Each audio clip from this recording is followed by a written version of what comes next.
two diesels surveyed the shed.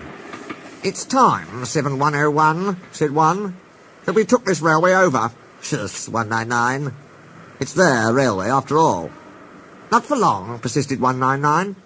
"Our controller says steam engines spoil our image." "Of course we do," snapped Duck. "We show what frauds you are. Call yourselves engines? If anything happens, you care nothing for your train. You just moan for a fitter. We bring it home, if only on one cylinder." "Nothing," boasted 199, "ever happens to us. We are reliable." Vulgar noises greeted this. "How rude," said 199. "You asked for it," growled 7101. "Now shut up." Next day, Henry was rolling home tender first. "I'm a failed engine," he mourned. "Lost my regulator. Driver says it jammed wide open, and it can't mend it till I'm cool.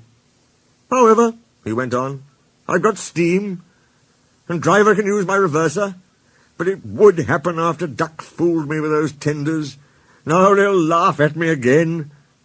He reached a signal box and stopped, whistling for a road.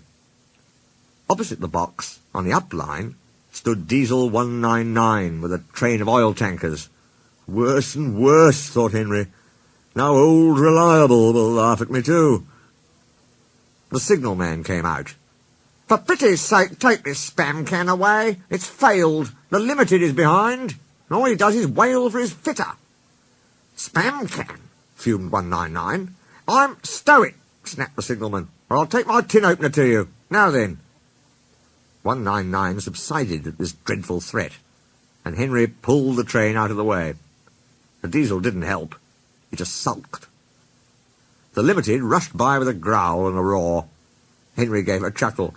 "Look, spam can," he said. "There's your little pal." The diesel said nothing. He hoped 7101 hadn't noticed. 7101 hadn't noticed. He had troubles of his own.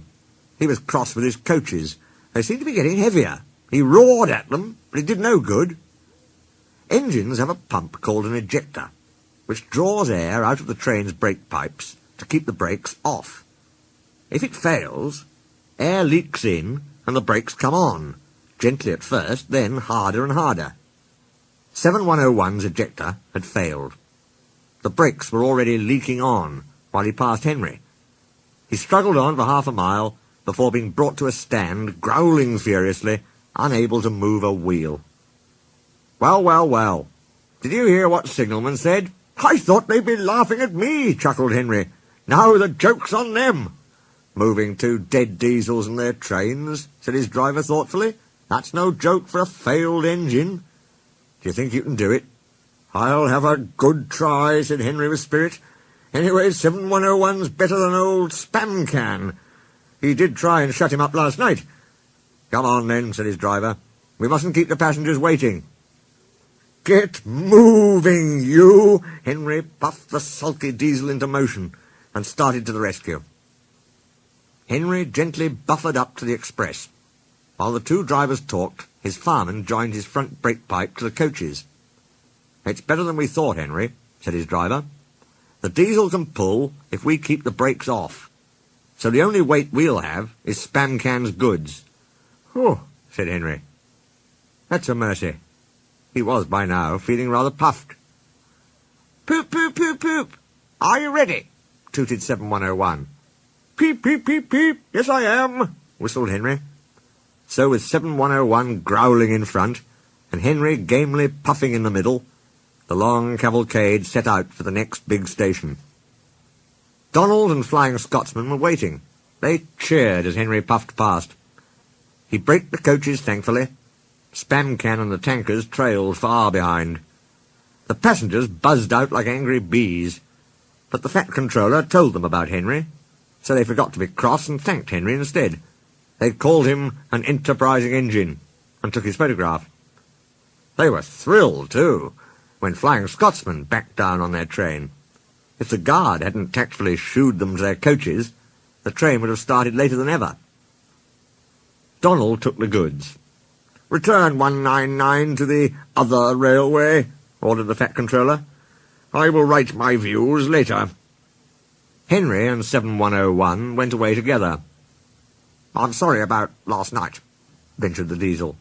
"That's all right. You did shut old Reliable up."